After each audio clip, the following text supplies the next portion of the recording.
ఆయన నాది ఎటు లేదు నా దారి నేనేం చేయాలి అయితేనే గాని మీ బిడ్డనైతే నువ్వు తీసుకోపోవు కదా తీసుకోపోనాడు ఇక్కడనే ఉంచుతా అయినా అత్త నువ్వు పక్క వాళ్ళ ఇంటికాడ ఎందుకు తినుడు నాకు ఒక్క ముచ్చట చెప్తే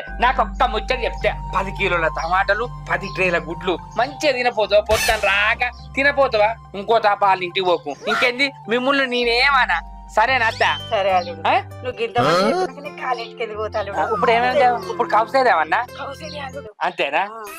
ఏం దేవాలా కౌసే చేపలిదే పచ్చి చేపలు మస్తు రోజులు అవుతుంది అల్లుడు తినక దాని మీద పానం అంతా కొట్టుకుంటుంది తినాలని అంతేనా మీ మామ నల్లపక్క పొడేమో తేడా బిడ్డింటికి వచ్చి నువ్వు తెస్తావు కదా నా బిడ్డ మాట తింటావు కదా అందుకనే వచ్చిన అల్లుడు బిడ్డలాగం బాగిన దొప్పిన